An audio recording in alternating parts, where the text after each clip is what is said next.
गिबि गिबियावनो गासै नोंथांमोन निउस पर्टेलनिसिम आङो आहमबाराय बाथौ इंराजि फरायसालिनि गोरायुं जानानै गाहाम हामलायनायखौ जासिहरनाय जाबाय। दिनै जोबोद आं सानोदि आंनि थाखाय मोजां सान, मानोना दिनै नैबे 2026 मायथाइनि दिनै 16 मार्च बे दिनैनि सानाव LKG आरो क्लास 9 थाखोखौ जोङो बेखेवनो आखायाव लादों देग्लाय बोसोरनि थाखाय। बेयावनो जोङो गुबुन क्लास KG 2निफ्राय लानानै क्लास 12 सिम जोङो 23 मार्च नैबे 2026 गासिबो क्लासखौ जों जागायगोन।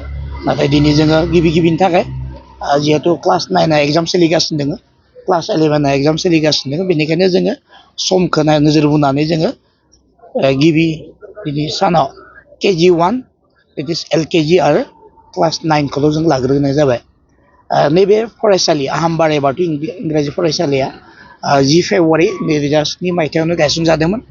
जोंनि नैबे बाथौ मिसन मुंजों जोंनि सिमेन्ट आन्चलिक दुलाराय बाथौ गौथुमनि नाजानायाव आरो जोंनि जायगानि माखासे सांग्रां मानसि बा वेल विजार्सफोर बिसोर नाजानायाव दिनै फैयै फैयै नैबे अबस्थायाव सफैदों आरोखि।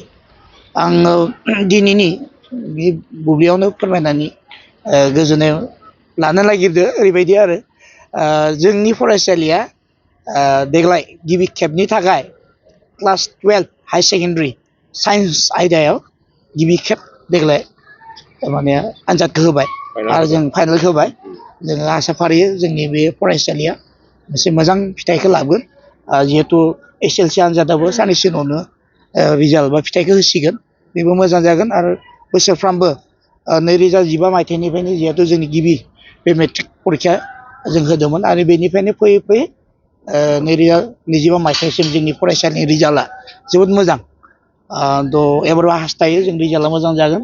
आरो दा आङो फोरमायनो सानबावदो जे जोंनि फरायसालिनि जिथु एडमिसन नैबे सोलिगासिनो दङ। KG 2निफ्राय लानानै जों क्लास 8 सिम होयो, जों 9आव गोदान गथ'फोरखौ जों होआ। थिग बिदिनो क्लास 11आव एडमिसन सोलिगासिनो दङ। गतिके जायफोर दिथागिरिफोरा गावबा गावनि गथ'फोरखौ फोरोंनो आखायाव लादो, जोंनि फरायसालियाव मोजाङैनो फोरोंनो खाबु लानो हागोन। मानोना बे फरायसालियाव जोंनि फोरोंगिरिफोरा मोनफ्रोमबो आयदायावनो गावबा गाव डिपार्टमेन्टनि टिचारफोरा दङ। जेरै जोङो लवार क्लासाव जों नायोबा English, maths, general science, general mathematics, computer science, general knowledge, थिग बिदिनो MIL, बड', एसामिस, हिन्दी। बेफोरबायदि जों साबजेक्टखौ होदो। बे स्पेसियेल केयार लानाय जायो। जायफोरा स्ल' लार्नार बिसोरनोबो जों स्पेसियेल केयार लानाय जायो। आरो माब्लाबा जुदि नांगौ जायोबा जोङो रबिबार बा सानडेखौबो जों खाबु लायो। थिग बिदिनो जोङो आर्ट्स आयदायावबो जोङो माखासे साबजेक्टखौ होदो जोङो, जेरै बड', एडभान्स बड', Assamese, advance Assamese, logic and philosophy, English, थिग बेबायदिनो इडुकेसन, पलिटिकेल साइन्स, बेफोरबायदि गुबुन गुबुन साबजेक्टफोरखौ जों होदों। आरो आजिखालि जिहेथु जों मिथिनो हाबाय जे साइन्स आयदा बा आर्ट्स आयदा गैला, नों साइन्सआव फरायनाबो आर्ट्सनि साबजेक्टखौ लानो हायो। अब्लाबो जोंनि जिथुनिखि साइन्स आयदा, बे साइन्स आयदायावबो जों माखासे साबजेक्टफोर जेरै फिजिक्स, केमेस्ट्रि, मेथामेटिक्स, बाय'लजि, थिग बेदिनो MILखौ बर' लाजागोन, आसामिस लाजागोन।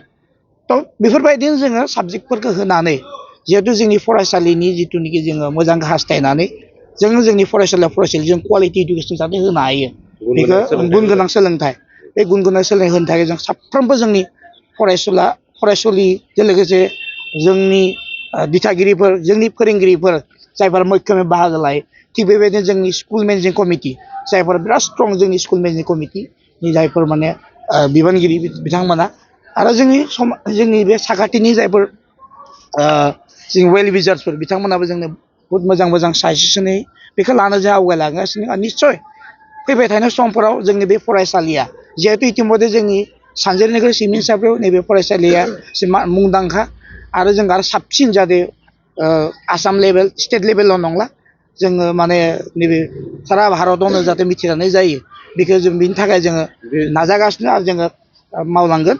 आरो जोङो मोनसे खोथाखौ जों फोरमायनो सानो, जे नैबे फरायसालिनिफ्राय जाहाथे जोंनि फरायसालिफोरा जाहाथे फैबाय थानाय कम्पिटिटिभ एग्जामफोरावबो जाहाथे बाहागो लानो हायो इथिंबो जोंनि फरायसालिनिफ्रायनो JEE NEET जायफोरा माने बेनिफ्राय फरायनो थांबाय JEE NEET क्वालिफाइ जानाय थिग बिदिनो गुबुन गुबुन आयदायाव साख्रि मावनाय इउनिभार्सिटिफोराव फरायबाय थानाय कलेजफोराव फरायबाय थानाय गुबुन गुबुन आयदाफोराव मेजर लाना फरायबाय थानाय आं नुनो मोनदों आरो जोबोद खोनाना माब्लाबा गोजोननाय मोनो जेब्लानोखि आंनि फरायसालिफोर साक्सेस जाबोयो साख्रि मोननाय खोनायो एखमब्ला फरायसालियाव फैनानै आंखौ साबायखर बावफैयो थ' बेफोरो आंनि थाखाय बिराद माने गोसोखौ माने मुलाबा माने गोजोननाय होयो थ' बे आंनि खामानिया गोराय हिसाबै जेरै आं मावनांगौ आङो फैबाय थानाय समफोराव जोंनि फरायसालिखौ मोजां मोनसे थासारियाव लाबोनाय मोजां मोनसे जौगाथाय मोनसे बिथिङाव लाबोनो हानायनि आङो अरायसम नाजाबाय थागोन आरो आं फोरोंगिरिफोरखौ माने नाजानो खावलायबाय थागोन आरो बिथांमोनाबो जिहेथु नाजागासिनो आरो साबसिन जाबावगोनखौ आसा फारियो आरोखि।